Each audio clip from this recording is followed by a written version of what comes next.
जम्बूद्वीपे भरतखंडे आर्यावर्ते भारतवर्षे। पुनः जम्बूद्वीप इस थीम पर केंद्रित हमारे इस 5 दिवसीय विमर्शोत्सव जम्बू टॉक्स कॉन्फ्रेंस 2021 में आप सभी का बहुत बहुत स्वागत, अभिनंदन। और बड़ी खुशी की बात है, बड़े सौभाग्य की बात है कि हमारे इस विमर्श उत्सव की शुरुआत में जिनका आशीर्वचन, जिनका इनॉग्रल एड्रेस हमें मिलने वाला है, ये एक ऐसी विभूति है जिन्होंने बहुत थोड़े से समय में हरियाणा के एक छोटे से गांव से उठकर अपने साधना और तप के बल पर पहले पूरे भारत की चेतना और उसके बाद में पूरे विश्व के आकाश पर जो लगातार छाते जाते हैं, भारत के योग और आयुर्वेद को विश्वव्यापी प्रतिष्ठा दिलाते हैं, लोगों को स्वास्थ्य देते हैं, उन्हें जीने का अर्थ देते हैं, उन्हें जीने की सार्थकता देते हैं। भारत स्वाभिमान आंदोलन उनकी रैलियों और सभाओं के माध्यम से प्रचंड राष्ट्रभक्ति का जो परिचय देते हैं। और बड़ी धन्यता की बात तो तब होती है जब हम उन्हें ये कहते हुए सुनते हैं कि अगले 20 वर्षों में भारत की सांस्कृतिक सीमाएं संपूर्ण विश्व में फैल जाएंगी और भारत का सांस्कृतिक संदेश संपूर्ण विश्व में सभी महत्वपूर्ण व्यक्तियों तक भली भांति पहुंच जाएगा। ऐसा उनका दृढ़ संकल्प उनके तप और पुरुषार्थ के कारण से है। आइए हम सभी ऐसे परम योगी परम पूज्य स्वामी रामदेव जी महाराज के आशीर्वचन को सभी ध्यान से सुने कि इस जम्बू टॉक्स कॉन्फ्रेंस 2021 में इस पुनः जम्बूद्वीप आखिर कब मिटेंगी, गोरों की खींची लाइनें, जिस थीम पर हमने इसे केंद्रित किया है, उनका आशीर्वाद, उनके आशीर्वचन हमें किस तरह से मिलने वाले हैं। आइए सभी उनके आशीर्वचन ध्यान से सुने। धन्यवाद। जम्बू टॉक्स यूट्यूब चैनल के सभी दर्शकों को मेरा बहुत बहुत प्रणाम है। ये एक बहुत बड़ा इनिशिएटिव लिया है, बहुत बड़ी पहल की है। एक बहुत बड़े शौर्य, वीरता, पराक्रम का और राष्ट्र प्रेम का, राष्ट्रहित का, देशभक्ति का बहुत बड़ा यज्ञ, बहुत बड़ी सेवा, बहुत बड़ा अनुष्ठान, एक आंदोलन अभियान नीतीश गोयल जी ने शुरू किया है।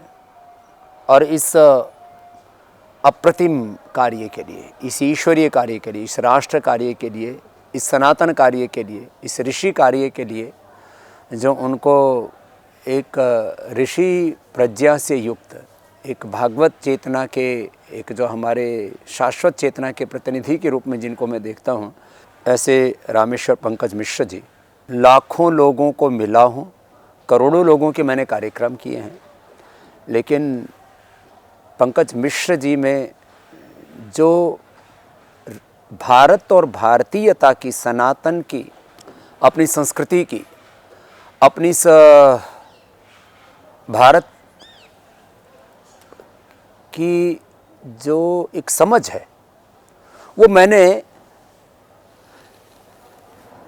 बहुत, जिसको कहते हैं ना, चुनिंदा व्यक्तियों में देखी होगी। तो ये समझ चुनिंदा लोगों के अंदर मैंने देखी। माने गिने चुने 5-10 लोग होंगे पूरे भारत में जिनकी इतनी व्यापक समझ है।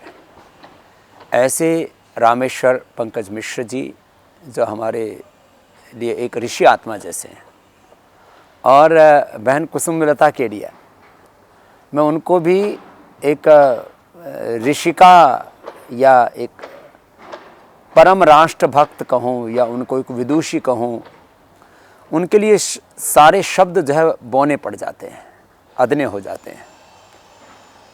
शब्द का सामर्थ्य नहीं किसी के भी व्यक्तित्व को पूरे तरह से अभिव्यक्त करने का। ऐसे कुसुम जी है। तो आदरणीय कुसुम केडिया जी और हमारे आदरणीय श्री पंकज जी ने जो एक व्यक्तित्व तैयार किया नीतीश गोयल जी का, और जो लक्ष्य है वो बहुत बड़ा है। कभी भी व्यक्ति बड़ा नहीं होता, व्यक्तित्व बड़ा होता है। और उस व्यक्ति के व्यक्तित्व से घटित होने वाला जो कार्य होते हैं, जो सेवा होती है, जो संस्थान होते हैं, जो संगठन होते हैं, जो सदियों तक चलते हैं, वो कार्य बड़े होते हैं। मुझे लगता है अभी इस कार्य का स्वरूप चाहे छोटा होगा, लेकिन इसका परिणाम बहुत बड़ा होगा, इसका विस्तार बहुत बड़ा होगा। और मैं तो चाहूँगा आज जो हम ये बात कर रहे हैं, इस संवाद का विस्तार हजारों, लाखों, करोड़ों लोगों तक होना चाहिए। क्योंकि जो विषय है, भारत देश की भौगोलिक सीमाएं, और इसकी सांस्कृतिक सीमाओं का विस्तार। अभी ये इतना बड़ा विषय है, मैं घंटों तक इस संदर्भ में संवाद करूं तो भी जो है वो इसका हम आर पार नहीं पा सकते, इतना बड़ा ये विषय है। पिछले 100 वर्षों में 70 से अधिक नए राष्ट्र अस्तित्व में आए हैं और भारत के पिछले 75 वर्षों में 3 टुकड़े हो गए, और इससे पहले जाएंगे तो फिर तो मुझे लगता है आधी दुनिया हमसे ही बनी है। इतना बड़ा भारत का भौगोलिक विस्तार था। दरअसल यदि मूल में जाकर के देखते हैं तो यद्यपि मैं पंकज मिश्र की तरह इतिहासविद तो नहीं हूँ, लेकिन मैंने भारत की आत्मा को देखा है और पूरी दुनिया भ्रमण की है, और मैं बहुश्रुत हूँ और मैंने दुनिया को विवेक की आंखों से देखा है। दुनिया का सबसे प्राचीन राष्ट्र भारत है। अब उसको कोई 10,000 वर्ष बोले, कोई उसको 1,96,08,13,120 वर्ष बोले, करीब 250 करोड़ वर्ष बोले, भारतीय कैलेंडर के हिसाब से, सृष्टि संवत के हिसाब से, विक्रम संवत के हिसाब से उसको अलग बोले, शक संवत के हिसाब से उसको अलग बोले, उसको रामायण काल से अलग बोल सकते हैं, हम वैदिक काल से अलग बोल सकते हैं, उसको महाभारत काल से अलग बोल सकते हैं। सतयुग, त्रेता, द्वापर, कलयुग के अनुसार उसकी व्याख्या अलग अलग हो सकती है, काल गणना के मानक अलग अलग हो सकते हैं, लेकिन दुनिया का प्राचीनतम राष्ट्र भारत है। दुनिया का सबसे विशाल राष्ट्र भारत है। दुनिया का सबसे समृद्ध राष्ट्र भारत है, बोल रहा हूं मैं, था नहीं बोल रहा हूं, है। बौद्धिक दृष्टि से, प्राकृतिक संपदाओं की दृष्टि से, भौगोलिक दृष्टि से, आज भी जनशक्ति की दृष्टि से, धन शक्ति की दृष्टि से, सैन्य शक्ति की दृष्टि से आज भी भारत बहुत महान है। दुनिया का महान राष्ट्र, अब उसकी सीमाओं का विस्तार पुनः होना ही है, ये नियति है। 3 तरह के शब्द बोले जाते हैं। एक बोला जाता है भगवान का विधान, दूसरा शब्द बोला जाता है युग की मांग, और तीसरा भगवान का विधान कहो, युग की मांग कहो, या करोड़ों लोगों के सहज पुरुषार्थ की परिणति कहो, उनकी शौर्य की, वीरता की परिणति कहो। जब एक अनपढ़ माँ बाप के घर से निकल करके स्वामी रामदेव, आचार्य बालकृष्ण सामाजिक दृष्टि से, सांस्कृतिक, आर्थिक, धार्मिक और वैश्विक दृष्टि से एक नई भूमिका में आकर के खड़े हो सकते हैं, तो ऐसे तो 135 करोड़ों लोगों का पुरुषार्थ भारत के साथ जुड़ा है, तो कहाँ आकर के खड़ा होगा भारत। तो मैंने कहा नहीं, ये विषय इतना बड़ा है जिसके साथ 135 करोड़ लोगों का पुरुषार्थ जुड़ा है, जिसके साथ मेरे पूर्वजों की पुण्याई जुड़ी है। पूर्वजों की पुण्याई बहुत बड़ा शब्द है, बहुत प्यारा शब्द है, और इसके पीछे एक बहुत बड़ी सनातन परंपरा है। ये शब्द हमारे रामेश्वर पंकज मिश्र जी भी बहुत प्रयोग करते हैं, उन्हीं से मैंने सीखा है शब्द, अपने पूर्वजों की पुण्याई। मैं कहता हूँ मैं एक अकिंचन सन्यासी हूँ, लेकिन मेरे साथ 4 वेदों का, एकादशों उपनिषद का, आज तो मैं कहूँगा शताधिक उपनिषदों का, सैकड़ों स्मृतियों का, ऋषि वाक्यों का, ऋषियों के पुरुषार्थ का, उनके तप का, और माने अपने पूर्वजों का तप, उनका पुरुषार्थ, उनकी ज्ञान परंपरा, उनकी पुण्याई, और फिर भगवान का अनुग्रह, फिर करोड़ों लोगों की प्रार्थनाएं, और उनका सामूहिक पुरुषार्थ, और अंत में अपने निज का पुरुषार्थ भी तो कोई कम नहीं है। ये सब जब हम देखते, मैं कहता हूँ मैं स्वयं में कुछ नहीं, लेकिन इन सब की बदौलत मैं इतना शक्तिशाली हूं कि मैं पूरी दुनिया को बदलने का सामर्थ्य रखता हूं। यह जज्बा हमें जन जन में जगाना होगा, तब भारत की भौगोलिक सीमाओं का भी विस्तार सुनिश्चित है। और ये पूरी दुनिया के जो थिंक टैंक्स हैं, जो आने वाले 25, 50, 100 वर्षों के बाद के भारत के बारे में सोचते हैं, मैं दो बातें तो आपको अभी कह देता हूं। 2040 से 50 के बीच में भारत दुनिया की सबसे बड़ी आर्थिक, सामाजिक, सांस्कृतिक, सैन्य महाशक्ति बनेगा। 2040 से 50 के बीच में। ये अब क्या करें, कैलेंडर जो है ना अभी ऐसे ही चल रहा है, ये सब बनने वाला है। आने वाले 20-25 वर्ष भारत के लिए बहुत महत्वपूर्ण है। और तब तक तो मैं जवान ही रहूंगा और हम अपने आंखों के सामने अपने हाथों से ऐसा आगे बढ़ता हुआ भारत देखेंगे और ऐसा भारत हम गढ़ेंगे। 2040 से 50 के बीच में भारत सुपर पावर बनेगा। और किसी भी देश को सुपर पावर बनने के लिए एक दिशा से पुरुषार्थ से बात नहीं बनती है।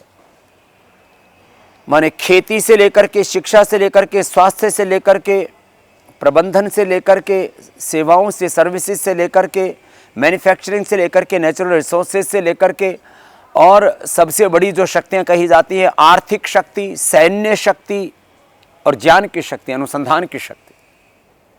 फिर जब ये बल होते हैं तो फिर राजबल तो इन सब शक्तियों का परिणाम होता है।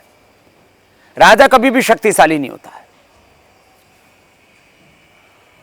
प्रजा शक्तिशाली जब होती है उसका परिणाम राजा में घटित होता है। और ऐसा सशक्त नेतृत्व भी देश में उभरेगा और उसमें आपकी और हमारी बड़ी भूमिका रहेगी। आप आशान्वित रहिए और अपने ऊपर गौरव करना सीखिए। ये होने वाला है कार्य। भारत की भौगोलिक सीमाओं का विस्तार होगा। जहां कभी पहले था उससे भी कहीं आगे पहुंचेगा भारत।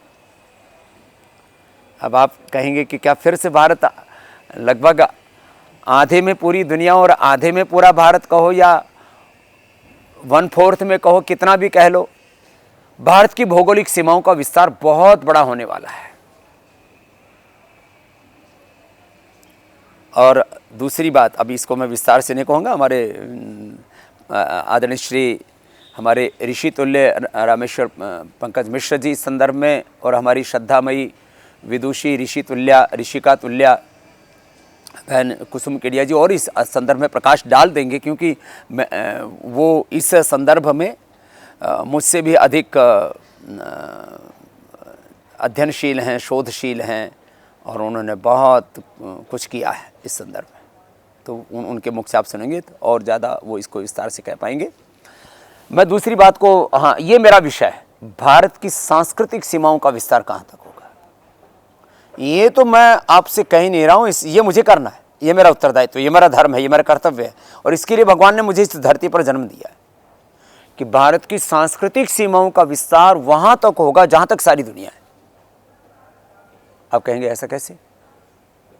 ये पूरी दुनिया में बौद्धिक दिवालियापन, इंटेलेक्चुअल जो पॉवर्टी है वो चल रही है। बौद्धिक दिवालियापन है, कहीं बौद्धिक पागलपन है, कहीं इंटेलेक्चुअल बैंक करप्सी है, तो कहीं इंटेलेक्चुअल टेररिज्म है, कहीं रिलीजियस टेररिज्म है, कहीं पॉलिटिकल टेररिज्म है, कहीं सोशल टेररिज्म है। ये सब खत्म होगा। ये शाश्वत नहीं है।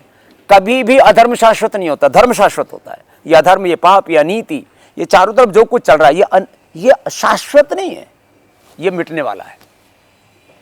और पुनः पूरी दुनिया योग, यज्ञ, आयुर्वेद, नेचुरोपैथी, सनातन संस्कृति, उपचार की दृष्टि से, शिक्षा, स्वास्थ्य की दृष्टि से, सेवाओं की दृष्टि से, जीवन जीने के सलीके, जीवन जीने के तरीके की दृष्टि से भारत का ही अनुसरण करने वाली है, भारतीयता का अनुसरण करने वाली है, सनातन का अनुसरण करने वाली है, हमारी ऋषि संस्कृति का अनुसरण करने वाली है, वैदिक संस्कृति का, हिंदू संस्कृति का अनुसरण करने वाली है। ये है बड़ी बात, ये है बड़ी बात।